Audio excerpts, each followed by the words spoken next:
talk Winnipeg West, because the winner there last night is sitting right beside me, the riding's new MP again. Doug Eyolfson is back, and it's Sal's. Congratulations. Thank you. Thank you. Why do you think you got it done last night in Winnipeg West?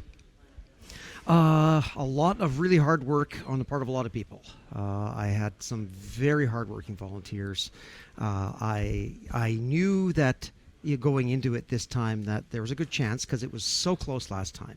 So I think people were just realizing that, or seeing that they wanted to continue, with the policies this government had.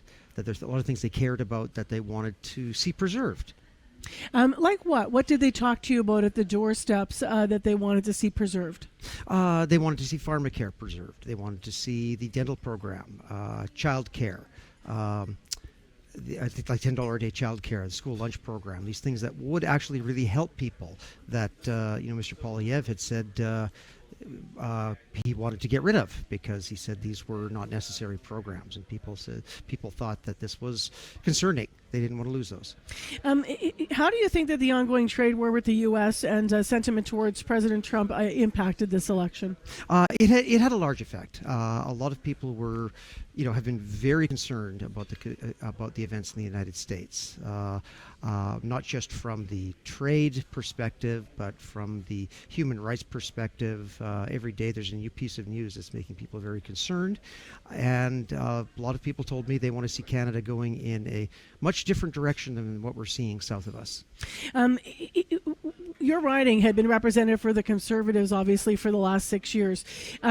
Now people are putting their faith in you. What would you say to those folks that did in Winnipeg West last night vote Conservative, and they're wondering how you're going to represent them in Ottawa? Mm-hmm. I'll say to those voters and to all voters, you are my constituents. I don't care how you voted. If you have concerns, if you need help, that's what I'm there for. Job one is representing you in Ottawa, and that is what I'll say to these people. How was last night for you? Who did you celebrate with, and where were you when you found the results? Came in. Yeah, we were actually in the same place that we celebrated in 2015, the Holiday Inn Airport West, and I had a large group of volunteers there celebrating with me. My wife, of course, was with me, and a lot of members of my family, some very good friends.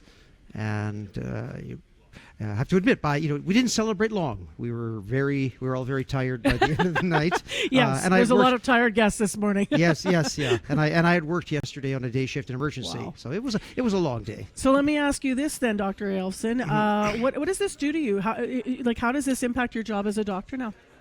Well, I will do what I can to keep my skills, keep my license. Well, I never really lost my license last time, but I want to keep my hand in this. So, of course, I'll resign my position there. But they have casual. There's always time to fill in. If I'm in town for a week and there's a sick call or someone needs to get away for something, I can be there. So I can pick up the occasional shift just to keep the skills up and to remind myself why I went into this in the first place.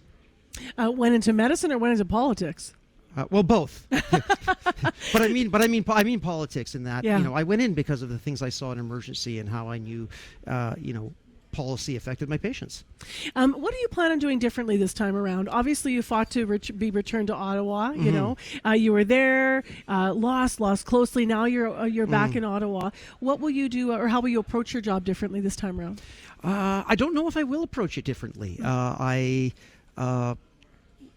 set some priorities, worked hard towards those, and basically just kept running, going forward on the things that I knew were important to my constituents and the policies that I knew we needed.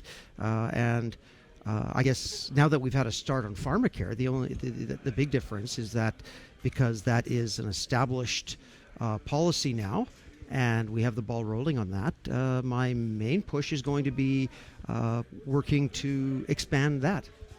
Thank you very much for making the time to be live with us on CBC this morning after a long night. Congratulations again. Thank you very much. Yeah, and congratulations to all of the winners all across Manitoba. We've been